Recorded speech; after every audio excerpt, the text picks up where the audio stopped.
Hello student, कैसे हैं आप सब लोग। आशा करता हूं कि आप अपने प्रिपरेशन में व्यस्त होंगे और मस्त होंगे। तो मेरा नाम है गुलशन कुमार साहू। मैं सीजीपीएससी 2021 बैच से अकाउंट ऑफिसर हूं और आज की इस वीडियो में मैं आपको अकाउंट ऑफिसर के जॉब प्रोफाइल के बारे में बताने जाने वाला हूं।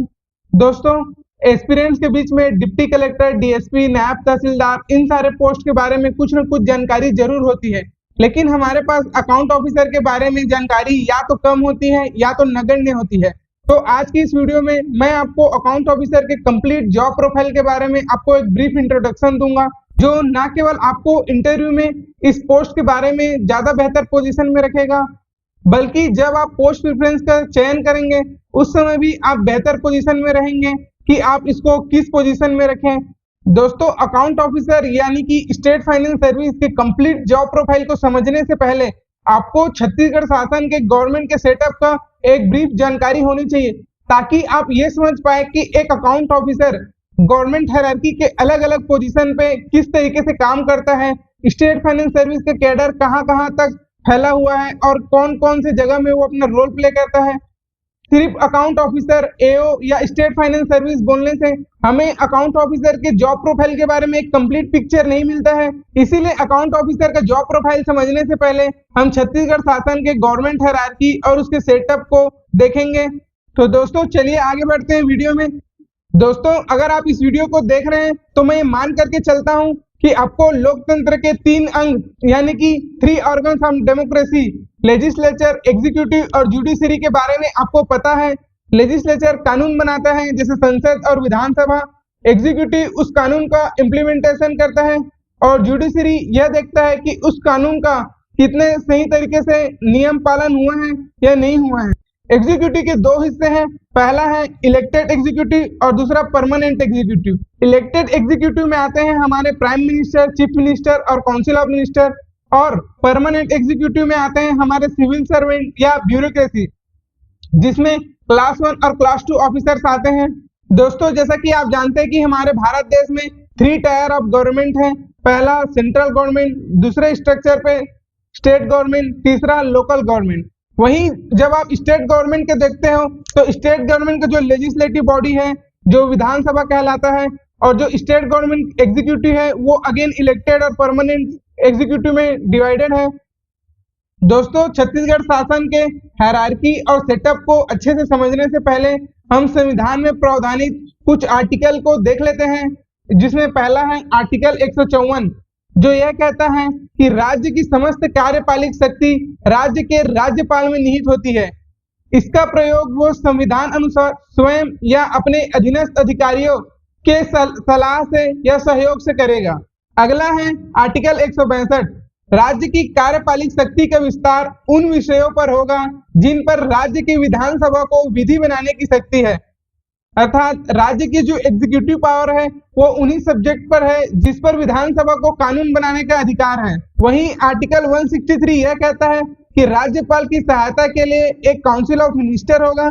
आर्टिकल 164 को देखें तो यह कहता है कि मुख्यमंत्री की नियुक्ति राज्यपाल द्वारा की जाएगी और राज्य के अन्य मंत्रियों की नियुक्ति मुख्यमंत्री की सलाह पर राज्यपाल द्वारा की जाएगी, और जो मंत्री है, जो मंत्री परिषद है, वो राज्यपाल के प्रसाद पर्यंत अपने पद पर धारण करेंगे। तो कार्यपालिका है वो राज्यपाल के नाम से तथा उनके आदेशानुसार ही कार्य करती है। इसके लिए चीफ मिनिस्टर और काउंसिल ऑफ मिनिस्टर का गठन किया जाता है, जो राज्यपाल को एड एंड एडवाइस करते हैं। वो एडवाइस किस तरीके से दिए जाएंगे, इसके लिए कार्य संचालन के नियम बनाए गए, जिसे कार्य आवंटन नियम या कार्य नियम भी कहते हैं। इसमें कौन कौन से विभाग किस तरीके से फंक्शन करेगा, इसके बारे में विस्तृत जानकारी दी जाती है। कोई भी आदेश या लिखित जो आप देखते हैं जिसमें सचिव का हस्ताक्षर रहता है, साइन रहता है, उसके नीचे लिखा रहता है आदेशानुसार राज्यपाल द्वारा, तो वह जो काम है वो राज्यपाल द्वारा किया हुआ माना जाता है, भले ही उसमें राज्यपाल का साइन हो या ना हो। दोस्तों, अब हम आते हैं छत्तीसगढ़ शासन के सेटअप के बारे में, जिसका एक हिस्सा मंत्रालय या सचिवालय जो कि महानदी भवन है, दूसरा हिस्सा संचालनालय या इंद्रावती भवन है। जो मंत्रालय, जैसे कि आप इस वर्ड में देख पा रहे हैं, मंत्री धनालय मतलब मंत्रियों का स्थान, और उसके अंडर है सचिवालय, सचिव धनालय यानी कि सचिवों का स्थान। वहीं जब आप संचालनालय को देखते हैं तो इसका संधि विच्छेद है संचालन धन आलय, मतलब वह स्थान जहां से संचालन होता है या संचालन करने का स्थान। दोस्तों, मंत्रालय का काम है मंत्रणा करना, यानी पॉलिसी मेकिंग करना, योजना बनाना, नीति निर्माण करना।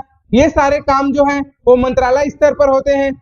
जो सचिव होते हैं वो मंत्री को हेल्प करते हैं डिसीजन मेकिंग में, पॉलिसी मेकिंग में। जो मिनिस्टर्स होते हैं वो प्रशासनिक अमला या पूरे गवर्नमेंट बॉडी को एक दिशा देते हैं कि राज्य के विकास किस तरीके से, किन मूल्यों के साथ, किन तरीके से होगा। और जो संचालनालय है जिसे एचओडी या डायरेक्टरेट भी कहा जाता है, फाइनेंस की भाषा में इसे बीसीओ भी कहते हैं। संचालनालय का मेन काम होता है पॉलिसी इंप्लीमेंटेशन। वो सचिवालय या मंत्रालय द्वारा बनाए गए पॉलिसी और योजना का क्रियान्वयन करता है ग्राउंड लेवल पर। संचालनालय अपने जो लोअर और अधीनस्थ ऑफिसेस हैं, जैसे कि डिवीजन लेवल पर और डिस्ट्रिक्ट लेवल पर, इन पर कंट्रोल एक्सरसाइज करता है और उनको दिशा निर्देश देता है कि उसे किस तरीके से फंक्शनिंग करनी चाहिए। दोस्तों, जो गवर्नमेंट की हायरार्की है, जो सेटअप है, उसमें सबसे पहले आते हैं हमारे राज्यपाल जी, उसके नीचे चीफ मिनिस्टर, चीफ मिनिस्टर के नीचे जो काउंसिल ऑफ मिनिस्टर या जो मिनिस्टर इंचार्ज हैं वो हैं। चीफ मिनिस्टर के अंडर एक जो प्रशासनिक अमला है, जैसे chief secretary, additional chief secretary, principal secretary और सेक्रेटरी हैं। वहीं जब आप मिनिस्टर इंचार्ज के नीचे देखते हैं तो उनके नीचे एक भार साधक सचिव होते हैं जो उनको असिस्ट करते हैं। भार साधक सचिव के नीचे एक सचिवालयीन अमला होता है। किसी भी विभाग को संचालन करने के लिए जो इसको सुप्रीम होते हैं, सुप्रीम अथॉरिटी, वो मिनिस्टर इंचार्ज होते हैं उस विभाग के प्रमुख। उनके नीचे भार साधक सचिव होते हैं और उनके नीचे एक सचिवालयीन अमला होता है जिसमें अतिरिक्त सचिव, संयुक्त सचिव, उप सचिव और बहुत सारे अवर सचिव से मिलकर बना होता है। सचिवालय के अधीन एचओडीज होते हैं जिसे हेड ऑफ डिपार्टमेंट, विभागाध्यक्ष या संचालनालय भी हम कहते हैं। संचालनालय के जो सबसे सुप्रीम हेड होते हैं उसे संचालक या डायरेक्टर भी कहते हैं। उनके नीचे अपर संचालक, संयुक्त संचालक, उप संचालक और सबसे नीचे एंट्री लेवल के ऑफिसर जो होते हैं वो सहायक संचालक या असिस्टेंट डायरेक्टर कहलाते हैं। सीजीपीएससी में जितने भी ऑफिसर ग्रेड के जो पोस्ट हैं, जैसे कि अकाउंट ऑफिसर जिसे असिस्टेंट डायरेक्टर फाइनेंस भी कहते हैं, assistant director tribal, assistant director women and child development, assistant director audit, assistant director खाद्य ऑफिसर या असिस्टेंट डायरेक्टर पंचायत एंड ग्रामीण विकास। तो इस तरीके से जितने भी असिस्टेंट डायरेक्टर या सहायक संचालक लेवल के ऑफिसर्स होते हैं ये सीजीपीएससी के एग्जाम के थ्रू डायरेक्ट भर्ती होते हैं और दूसरा कुछ पदोन्नति से आते हैं। दोस्तों, सरकार ने छत्तीसगढ़ शासन के प्रशासन को सुचारू रूप से चलाने के लिए उसे विभिन्न डिपार्टमेंट या विभाग में बांटा है। जैसा आप देख सकते हैं जीएडी यानी कि सामान्य प्रशासन विभाग, दूसरा फाइनेंस, जेल, खाद्य, हेल्थ और पुलिस विभाग, पीएचई पब्लिक हेल्थ इंजीनियरिंग या लोक स्वास्थ्य यांत्रिकी, सहकारिता, मत्स्य कृषि, वुमेन एंड चाइल्ड डेवलपमेंट, शहरी विकास, panchayat and rural development, PWD. दोस्तों, सभी विभागों का जो सेटअप होता है मोर और लेस ऑलमोस्ट सेम होता है, जिसमें सबसे ऊपर में होते हैं चीफ मिनिस्टर जी। उनके नीचे जो विभाग के विभागीय मंत्री हैं वो, उनके नीचे जो सचिवालयीन अमला होता है जिसके बारे में हमने ऊपर देखा था। सचिवालय के अंदर एचओडीज यानी संचालक होते हैं जो इंद्रावती भवन में बैठते हैं। उनके नीचे संभाग ऑफिस होते हैं और उनके नीचे जिला या ब्लॉक स्तर के ऑफिसर्स होते हैं। तो इस तरीके से आप एक हायरार्की देख पा रहे हैं किस तरीके से राज्यपाल से लेकर के जिला लेवल पर एक प्रशासन का सेटअप बना हुआ है। तो अब हम वित्त विभाग के सेटअप को देखते हैं। विभाग का जो नाम है वो है वित्त विभाग। इसके जो प्रभारी मंत्री हैं वो हैं श्री ओपी चौधरी जी।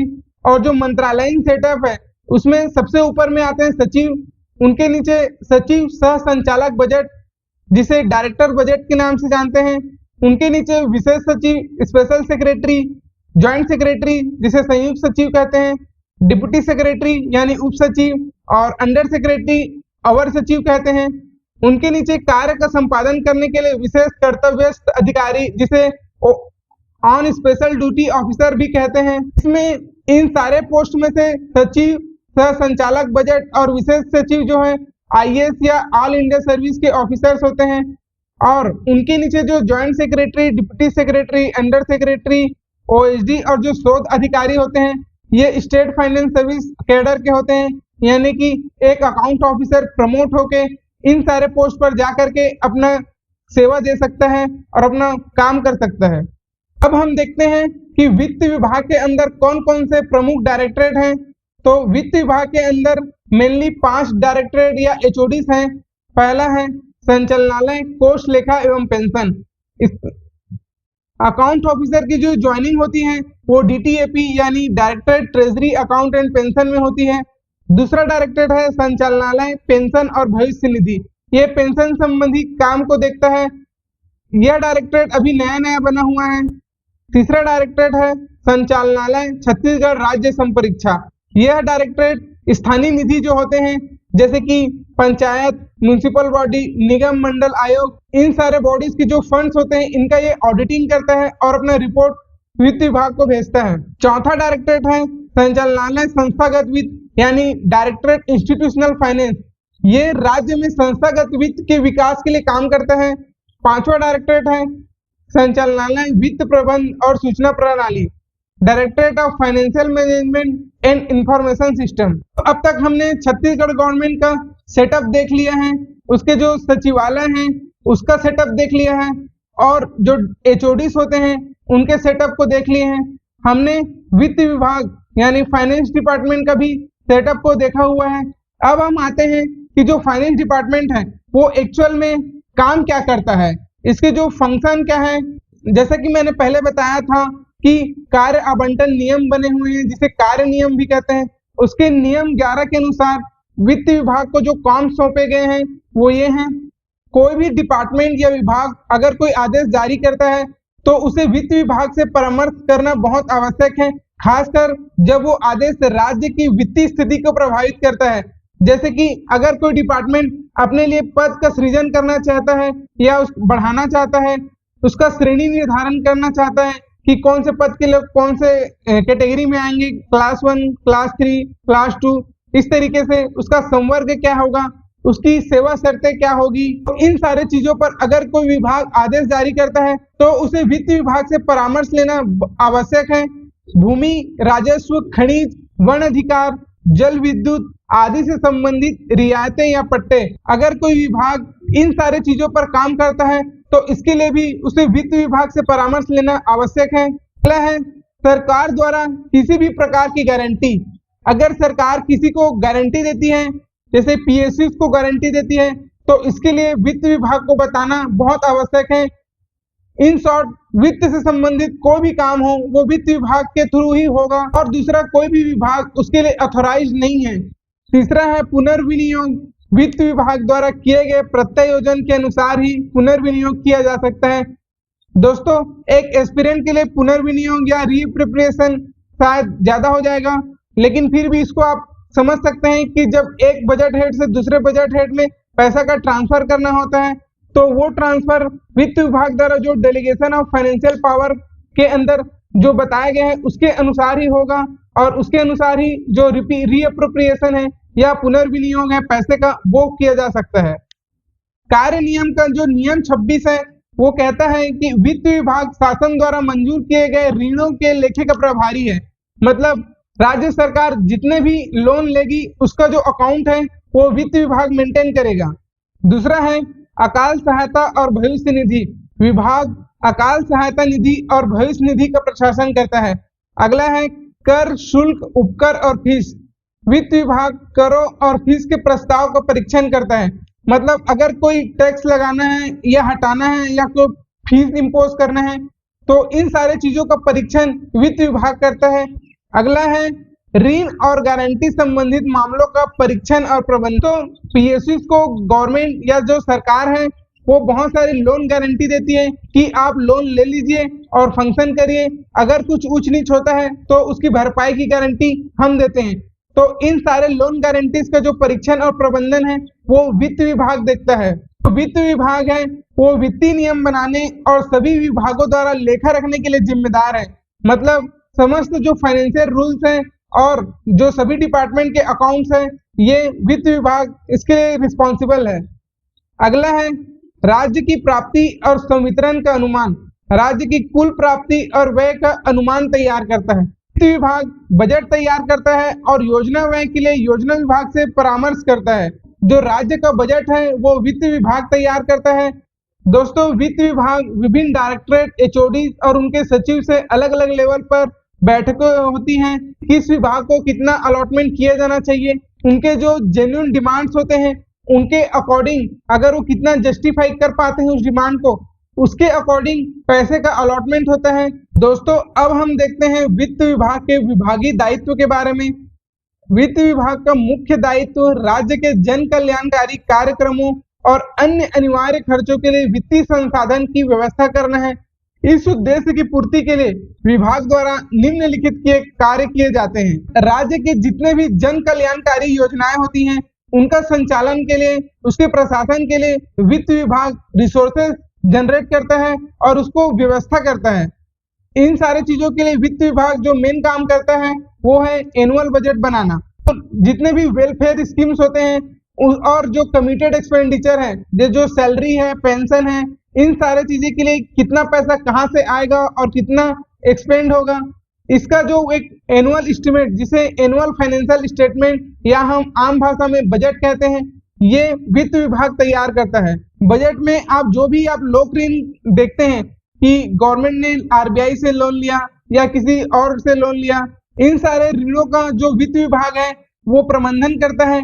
किस तरीके से इन लोन का रिपेमेंट होगा और किस तरीके से हम एडिशनल रिसोर्स जनरेट करेंगे इन एक्सपेंडिचर को पूरा करने के लिए।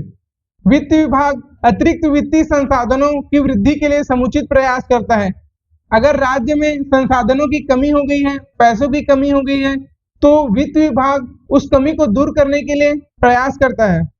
वित्त विभाग का अगला दायित्व है बजट पारण और आवंटन। विधानसभा से बजट पारित करना और संबंधित विभागों को व्यय के लिए बजट आवंटन जारी करना, ये वित्त विभाग का दायित्व है। अगला पॉइंट है मितव्ययी एवं गुणवत्तापूर्ण व्यय। शासकीय राशि के मितव्ययी और गुणवत्तापूर्ण व्यय को सुनिश्चित करने के लिए दिशा निर्देश जारी करना। वित्त विभाग का जो मेन ऑब्जेक्टिव है वो ये है कि शासन का जो पैसा है वो इस तरीके से खर्चा हो कि उसका दुरुपयोग ना हो, उसका मितव्ययिता से उपयोग हो और जहां जरूरत है वहीं ही खर्चा हो और जहां जरूरत नहीं है वहां खर्चा ना हो। इस तरीके से वित्त विभाग खर्चों पर कंट्रोल एक्सरसाइज करके राज्य के विकास का दिशा और दशा तय करता है। अगला पॉइंट है राजकोषीय उत्तरदायित्व अधिनियम।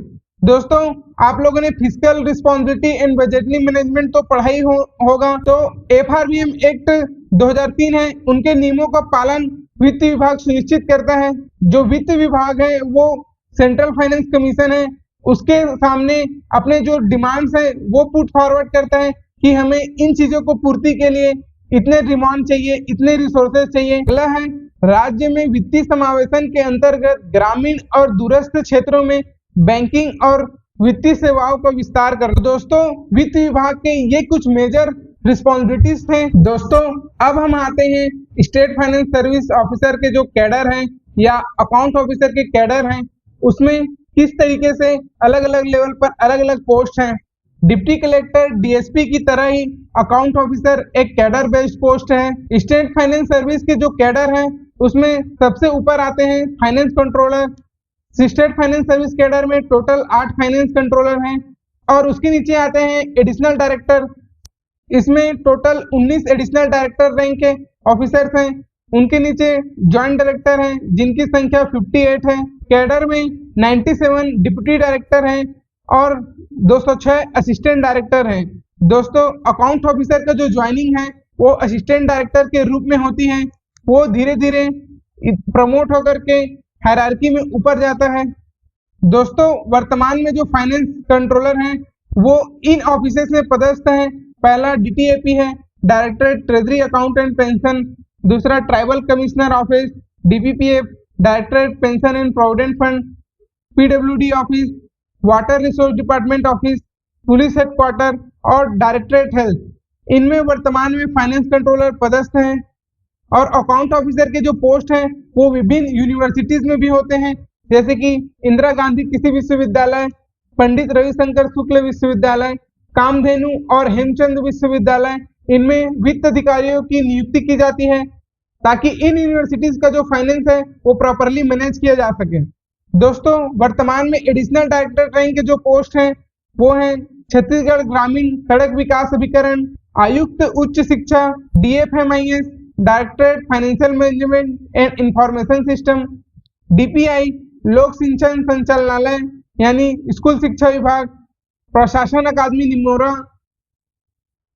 DTAP संचालनालय कोष लेखा एवं पेंशन में भी एडिशनल डायरेक्टर्स हैं। छत्तीसगढ़ राज्य नागरिक आपूर्ति निगम महानदी भवन मंत्रालय के ट्राइबल डिपार्टमेंट में वित्तीय सलाहकार के रूप में एक एडिशनल डायरेक्टर रैंक के ऑफिसर पदस्थ हैं। दोस्तों फाइनेंस के कैडर में जो ज्वाइंट डायरेक्टर रैंक के जो पोस्ट हैं वो मेनली हैं 5 JD जो आप जानते हैं रायपुर, बिलासपुर, अंबिकापुर, दुर्ग और जगदलपुर में जो JDTAP यानी कि joint directorate office treasury account and pension, जैसा कि हमने पहले भी देखा था संचालनालय कोष लेखा एवं पेंशन, उसके जो संभागीय ऑफिसेस हैं वो इन 5 जगहों पे हैं। ज्वाइंट डायरेक्टर रैंक के और भी ऑफिसर यहाँ भी पोस्टेड हैं। DTAP यानी इंद्रावती भवन में, संचालनालय खाद्य नागरिक आपूर्ति, संचालनालय पंचायत विकास, राज्य विपणन संघ। तो इसको आप देख सकते हैं कि किन किन डिपार्टमेंट में किन किन जगह पे कौन कौन से रैंक के ऑफिसर्स का पोस्टिंग होता है। अब आते हैं कि एक अकाउंट ऑफिसर जब असिस्टेंट डायरेक्टर रैंक में एंट्री लेवल पोस्ट पे जाता है तो वो किन किन ऑफिसेस में अपना सर्वप्रथम ड्यूटी परफॉर्म करता है। तो अकाउंट ऑफिसर सबसे पहले या अपने शुरुआती समय में PMGSY, MMGSY मतलब प्रधानमंत्री ग्राम सड़क योजना, मुख्यमंत्री ग्राम सड़क योजना, इन ऑफिसेस में अपने ड्यूटीज परफॉर्म करता है। जिला पंचायतों में लेखा अधिकारी यानी अकाउंट ऑफिसर के तौर पर उनकी नियुक्ति होती है। उनकी नियुक्ति एज अकाउंट ऑफिसर राज्य योजना आयोग और गवर्नमेंट इंजीनियरिंग कॉलेज रायपुर में भी होती है। वहीं सहायक संचालक के रूप में उनकी पोस्टिंग संचालनालय कोष लेखा एवं पेंशन उनके मूल डायरेक्टरेट में या फिर छत्तीसगढ़ गृह निर्माण मंडल, संभागीय संयुक्त संचालक कोष लेखा एवं पेंशन, संचालक सहायक संचालक के रूप में परिवहन आयुक्त, इन ऑफिसेस में एंट्री लेवल ऑफिसर्स के पोस्ट हैं। एक कुछ और ऑफिसेस हैं जहां अकाउंट ऑफिसर की शुरुआती पोस्टिंग होती है। इसे आप पढ़ करके देख सकते हैं और जान सकते हैं। दोस्तों अब तक हमने जाना कि एक अकाउंट ऑफिसर किन किन ऑफिसेस में किस किस लेवल पर अपना ड्यूटीज परफॉर्म करता है। दोस्तों अकाउंट ऑफिसर की जो जॉब की प्रवृत्ति है वो 10 to 5 यानी कि ऑफिस आवर्स की जॉब की प्रवृत्ति है। यानी आप 10 बजे ऑफिस जाते हैं और 5 बजे वापस आ जाते हैं। इसका मतलब है कि ऑफिस आवर्स के बाद आप अपने निजी जीवन जीने के लिए स्वतंत्र हैं।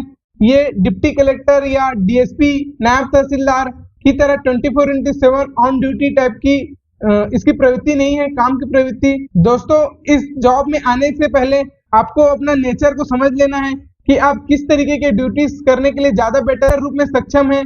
क्या आप फील्ड ड्यूटी करने के लिए सक्षम हैं या ऑफिस ड्यूटी करने के लिए सक्षम हैं। अगर आप ऑफिस ड्यूटी नहीं करना चाहते और फील्ड वर्क चाहते हैं तो आपको अकाउंट ऑफिसर में वो सारी चीजें नहीं मिलेगी जो आपको डिप्टी कलेक्टर और DSP के पोस्ट में मिलेगी।